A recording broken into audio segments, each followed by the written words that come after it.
小叔子订婚宴上，婆婆故意不给林然安排位置，并当众宣称这桌不欢迎外人。面对羞辱，林然没有发作，却在准弟媳过来问候时，平静地对她说了一句话。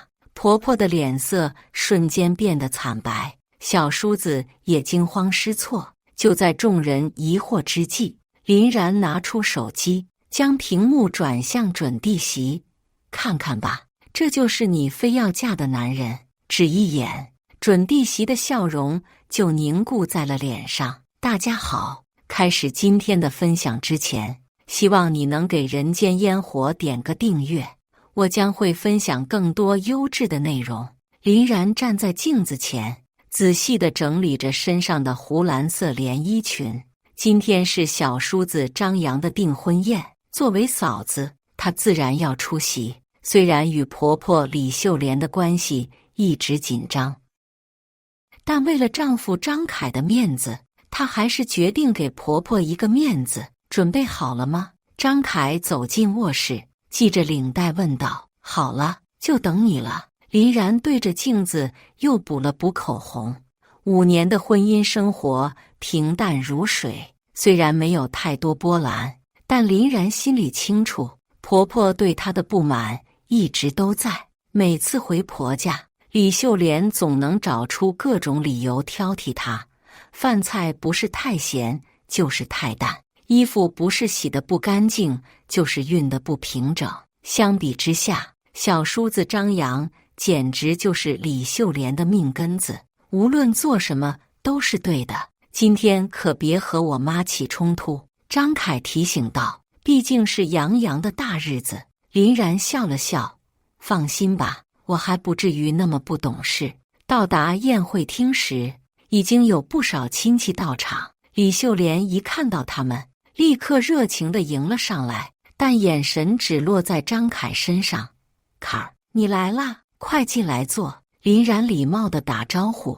妈，我们来了。李秀莲冷冷地应了一声，随即转身招呼其他客人去了。林然习惯了这种冷遇，跟着张凯走向主桌。然而到了桌前，林然发现情况不对劲，桌上摆好了位置卡，但找遍了也没有他的名字。凯，我的位置呢？林然低声问丈夫。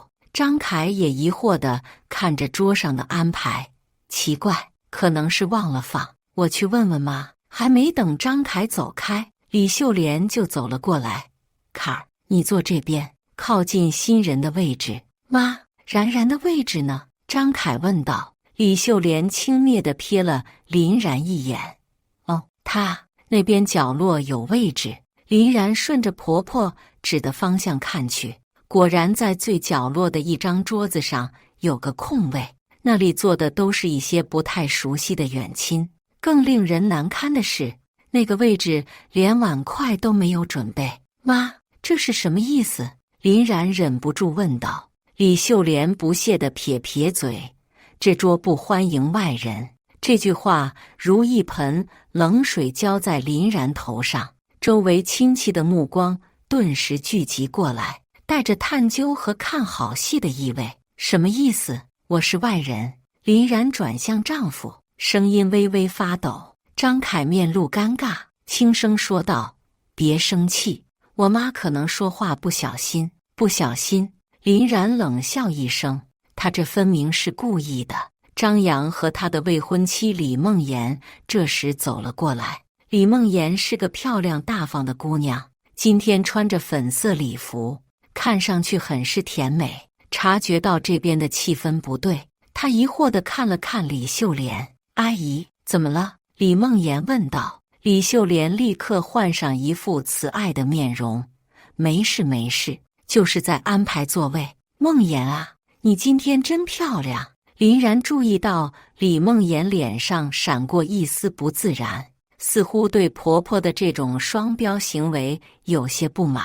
林然深吸一口气，决定暂时压下心中的怒火，先观察情况，但心里却暗暗思忖，婆婆今天是想要闹到什么地步？宴会正式开始，林然被安排在角落的位置，甚至连碗筷都是后来服务员匆忙加上的。他努力保持微笑，但心中的怒火却越来越盛。主桌上，李秀莲热情地给李梦妍夹菜，不停地说着张扬小时候的事情，把他形容得如同天使一般完美。林然注意到李梦妍的表情有些勉强，却还是礼貌地附和着：“梦妍啊，你真有福气，能嫁给我们杨洋。”李秀莲笑眯眯地说：“她从小就懂事，工作又稳定，还是公务员呢。”张凯几次想起身去林然那桌坐坐，却被李秀莲拦住：“凯儿，你是哥哥，今天得多陪陪弟弟啊。”林然一个人坐在角落，机械地吃着面前的菜，却感觉味同嚼蜡。“林然，今天怎么一个人坐这？”一个声音打断了她的思绪，抬头一看，是丈夫的表姐周丽。“表姐好。”林然勉强笑了笑。周丽看了看主桌，又看看林然，这是怎么回事？怎么把你安排在这儿了？林然苦笑一声，他说：“主桌不欢迎外人。”“什么？”周丽惊讶地说，“太过分了吧？你可是杨洋的嫂子啊！”就在这时，李秀莲走了过来，脸上带着虚伪的笑容。“然然啊，菜合胃口吗？”林然刚想回答，李秀莲就当着周丽的面说道：“一家人吃饭，你非要摆个臭脸，真是丢人。”周丽尴尬地站在一旁，不知所措。林然忍无可忍，站起身道：“一家人？可是我连碗筷都没有，这是哪门子的一家人？”李秀莲一时语塞，随即恼羞成怒：“你要是觉得委屈，大可以不来，那我现在就走。”林然拿起包包，准备离开。就在这时，他听到李秀莲转身低声对走过来的李梦妍说：“梦妍啊，等以后你进了我们家，一定不能像他这样不懂事。”李梦妍笑了笑，没有接话，但目光中似乎有些动摇。林然停下脚步，转身看向李梦妍，语气平静却意味深长：“梦妍，今天是你的大日子，我本不该说这些，但有些事你真的要好好想清楚。”话音刚落，林然明显看到婆婆的脸色瞬间变了，仿佛被踩到了尾巴的猫，眼神中闪过一丝慌乱。“林然，你什么意思？”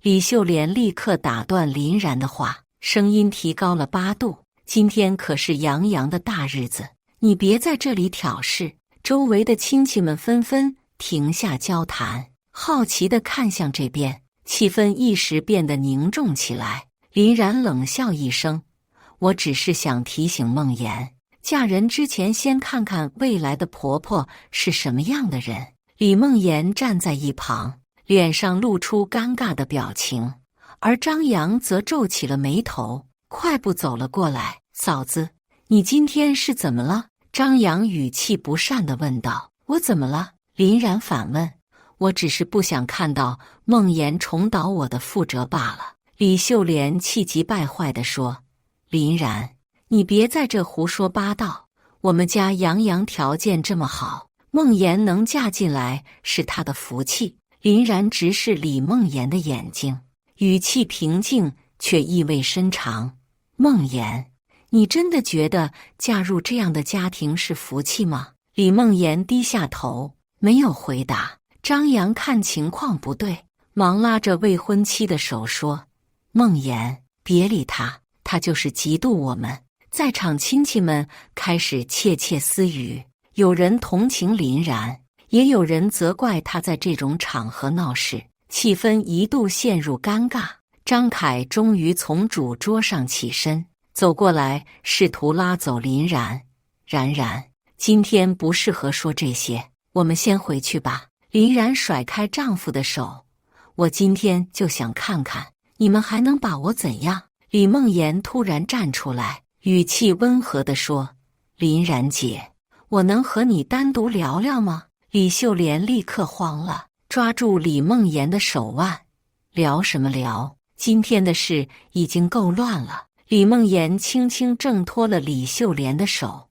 阿姨，我只是想和林然姐聊聊，没关系的。林然看着婆婆惊慌的表情，笑了笑。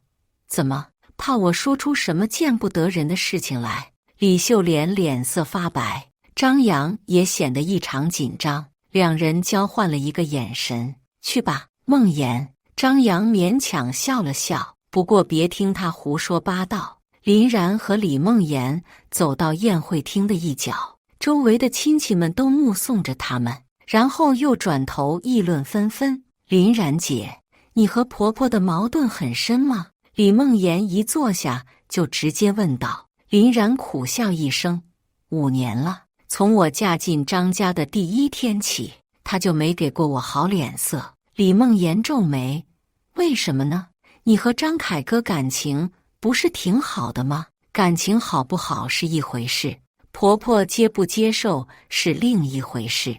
林然直截了当地问：你真的了解张扬吗？了解他的家庭吗？李梦妍犹豫了一下，说道：他对我挺好的，阿姨虽然有点强势，但也没什么大问题吧？婚前是没问题，但婚后呢？林然冷笑：你觉得他会对你比对我更好吗？李梦妍陷入沉思，眼神中闪过一丝不安。你知道小叔子为什么这么受宠吗？林然继续说：因为在婆婆眼里，他永远是个孩子，需要全家人供着，而你可能也会被当成一家人的提款机。提款机？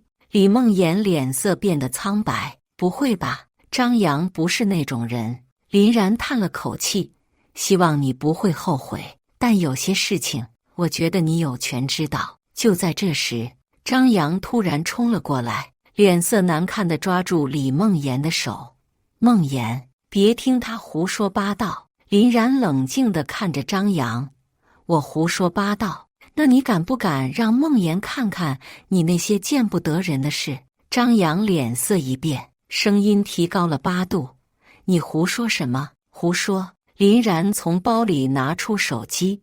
那这些证据也是胡说吗？什么证据？李梦妍紧张地问。张扬试图阻止：梦妍，别听他的，他就是想破坏我们的婚事。林然冷笑一声：破坏？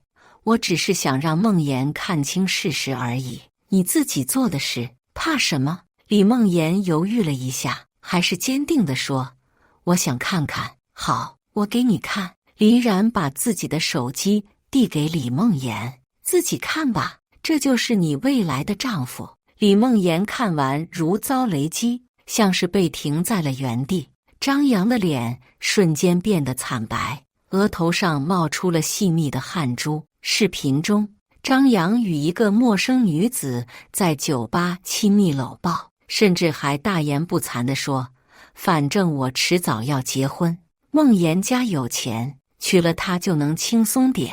李梦妍看完视频，脸色煞白，手微微发抖。张扬，这是怎么回事？张扬慌了，一把抢过林然的手机：你拍这个干什么？你到底想干什么？这是别人发给我的。林然冷笑：看来你这些小动作，梦妍并不是第一个受害者吧？李秀莲冲上前，从儿子手中抢过手机，气急败坏地说：林然，你居然敢害我们家洋洋！害！林然看着婆婆，语气冰冷：我只是想让梦妍看清楚真相，这是假的。张扬结结巴巴地辩解：一定是有人合成的。梦妍，你别信。李梦妍摇摇头，泪水在眼眶中打转。张扬，我认出了那家酒吧，就是上个月你说去加班的那天晚上。张扬脸色更加难看。我那天是……还狡辩。林然冷笑：张扬，你以为你做的事没人知道吗？李秀莲见状彻底慌了，颤抖着问林然：你还知道什么？林然看着婆婆惊慌失措的样子，突然明白了什么。她直视婆婆的眼睛，语气坚定：我知道的远比你想象的多得多。李秀莲一下子瘫坐在椅子上，脸色惨白如纸。周围的亲戚们都停下了交谈，瞪大眼睛看着这一幕。张凯也赶了过来，疑惑地看着眼前的混乱局面。然然，到底怎么回事？张凯问道。林然冷冷地看了丈夫一眼。你问你弟弟。李梦妍红着眼睛站起身。我想我需要一个解释。张扬急忙拉住未婚妻的手。梦妍，别听他胡说，我可以解释。解释什么？林然打断道。解释你在外面欠了一堆债，还是解释你打算靠梦妍的家庭还债？张扬的脸色瞬间变得惨白，而李秀莲则惊慌地看着林然，似乎害怕她继续说下去。你知道吗？你未来的婆婆和丈夫背地里还有更多不可告人的秘密。林然看着李梦妍，语气诚恳。如果你想知道真相，就跟我来。林然将李梦妍带到了宴会厅外的休息室。张扬和李秀莲急忙跟了上来，张凯也紧随其后。说吧，你到底知道些什么？李梦妍声音发抖，眼泪已经不受控制地流了下来。林然拿出手机，打开了一个文件夹。张扬不仅在外面欠下高额信用卡债务，还和多个女人有说不清的关系。他点开一张张照片，每一张都是张扬和不同女性的亲密照，有的在餐厅，有的在酒吧，甚至还有在酒店门口的。这些都是什么时候的？李梦妍声音颤抖。最近3个月。林然平静地说，这些都是他的前女友们发给我的，他们也是受害者，都被张扬骗了钱。张扬面如土色，不停地摇头。不是这样的，我可以解释。还有这个。林然又打开一份文件，这是张扬的信用卡账单，欠款超过20万，而且已经逾期3个月了。李梦妍看着这些证据，身体不住地发抖。为什么要这样骗我？因为他需要你家的钱。林然冷冷地说，这些债务很可能在婚后转嫁到你头上。李秀莲终于忍不住了，冲上前来。林然，你胡说什么？杨洋怎么可能是这种人？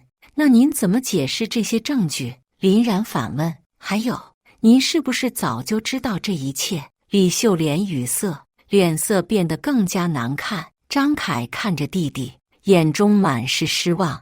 杨洋，这些都是真的吗？张扬支支吾吾，无法回答。不止如此，林然继续说，婆婆不仅知道这一切，还在帮张扬打掩护。她之所以这么急着让你们结婚，就是希望能用你家的钱解决张扬的债务问题。李秀莲急了，我没有。林然，你别血口喷人。林然冷笑一声，是吗？那这个呢？他拿出一张纸条，这是您和张扬的对话记录，写得很清楚，一定要尽快把婚事定下来，这样梦妍家的钱就能解决你的问题了。李秀莲瞬间瘫坐在椅子上，再也说不出话来。李梦妍崩溃大哭，质问张扬，你为什么要骗我？你到底爱不爱我？张扬试图狡辩，梦妍，我是爱你的，只是什么？林然打断他，只是更爱他家的钱。要不要我把你欠债的详细记录也发给梦妍看看？张扬彻底哑口无言，低着头不敢看李梦妍的眼睛。李梦妍擦干眼泪，眼神变得坚定。我明白了，谢谢你，林然姐。如果不是你，我可能会犯下一生的错误。张凯站在一旁，看着这一幕，眼中既有震惊，也有愧疚。他转向林然，然，这些你是怎么知道的？自从我嫁入张家，就一直被婆婆针对，我就开始留意家里的一切。林然平静地回答，前段时间，张扬的一个前女友找到我，告诉我这些事。一开始我不信，但证据确凿，我不得不信。李秀莲突然跪在地上，抓住李梦妍的手：“梦妍啊，求你别取消婚约。杨洋他只是一时糊涂。”李梦妍冷静地抽回手：“阿姨，请自重。”李梦妍深吸一口气，转身走回宴会厅。众亲戚见她回来，纷纷好奇地看着她。李梦妍走到台前，拿起麦克风：“各位亲朋好友，很抱歉要告诉大家一个消息。”她的声音异常冷静：“我决定取消这场订婚，我不可能嫁进这样的家庭。”全场哗然，亲戚们交头接耳，议论纷纷。张扬急忙冲上台：“梦妍，别这样，我们有话好好说。”“没什么好说的。”李梦妍冷冷地说，“我已经看清楚了一切。”李秀莲哭喊着冲上前：“梦妍啊，杨洋他只是一时糊涂，你就原谅他吧。”林然站在一旁，冷眼旁观这一切。李梦妍看着李秀莲，语气坚定：“阿姨，当初您怎么对林然姐，现在我就是第二个她，你满意了吗？”李秀莲被这句话堵得说不出话来，只能呜咽着摇头。张扬不甘心，还想再说什么，被李梦妍的哥哥一把拉住：“够了，我妹妹不会嫁给你这种人。”宴会彻底混乱，亲戚们有的安慰李梦妍，有的指责张扬，还有的责怪林然破坏了好事。李秀莲看着这一切，急忙找到张凯：“凯儿，你帮杨洋说说话啊，这可是你弟弟的终身大事。”张凯看着母亲，眼神复杂：“妈，这事是你们自己造成的，别再连累我们了。”你怎么能这么说？李秀莲不敢相信自己的耳朵：“我是你妈啊，正因为您是我妈，所以我更痛心。”张凯严肃地说：“您和杨洋做的这些事，我真的很失望。”李秀莲彻底瘫坐在椅子上，看着一片狼藉的宴会现场，终于明白自己这次真的错了。林然走到李梦妍身边，轻声说：“梦妍，对不起，在你的订婚宴上闹成这样。”李梦妍摇摇头，反而感激地抱住林然：“不，林然姐，谢谢你告诉我真相。如果不是你，我可能一辈子都被蒙在鼓里。你还年轻，值得更好的人。”林然拍拍他的肩膀。张凯走过来，对李梦妍说：“梦妍，真的很抱歉，我弟弟做的事。”“张凯哥，不用道歉。”李梦妍打断他：“这不是你的错。”但是他看了看林然：“你应该好好对待你的妻子，她比你想象的要坚强得多。”张凯惭愧地低下头，不知道该说什么。李梦妍的家人来接她离开，临走前，他郑重地对林然说：“林然姐，谢谢你今天的勇气，如果不是你，我可能会走入一场噩梦。”林然微微一笑：“不客气，女人要学会保护自己。”目送李梦妍离开后，林然转向丈夫：“我们也走吧。”张凯点点头，没有再看母亲和弟弟一眼，跟着林然离开了宴会厅。回家的路上，车内一片沉默。林然看着窗外飞逝的景色，心中五味杂陈。然，张凯终于开口，声音有些沙哑：“对不起，5年来我让你受委屈了。”林然没有回头，只是淡淡地说：“迟来的歉意，我也不需要了。我知道我错了。”张凯紧握方向盘，指节发白：“我一直以为你和我妈只是小摩擦，没想到事情严重到这种地步。”林然转过头，直视丈夫：“张凯，5年了，我每次被你妈针对，你在哪里？我每次被你弟弟嘲笑，你又在哪里？”张凯无言以对，只能沉默。说实话，今天我本来不打算揭穿张扬的。林然继续说，但看到李梦妍那么单纯，我不忍心看她重蹈我的覆辙。你做得对。张凯低声说，如果不是你，梦妍可能真的会被骗。林然苦笑一声，你知道吗？你弟弟欠的那些钱，有一部分是我的。什么？张凯震惊地看着妻子。去年他说急需资金周转，找我借了5万。林然平静地说，我拿出了自己的积蓄借给他，他答应3个月后还，但到现在连个影子都没见到。张凯的手开始发抖。我不知道这些。当然，你怎么会知道呢？林然讽刺地说，在你眼里，我永远是那个不懂事的媳妇，而你弟弟永远是那个完美的弟弟。车子停在了小区门口，但2人都没有下车的意思。冉冉，给我一次机会，好吗？张凯恳求道。我会改变的，我保证以后一定站在你这边。林然摇摇头，眼神决绝。张凯，我已经决定了，以后咱们各过各的吧。你是说？我已经联系了律师，明天就去办离婚手续。林然打断他，这段婚姻对我来说太痛苦了。张凯急了，冉冉，别这样，我们可以重新开始。重新开始。林然苦笑，你能保证你妈不再针对我吗？你能保证你弟弟不再骗我吗？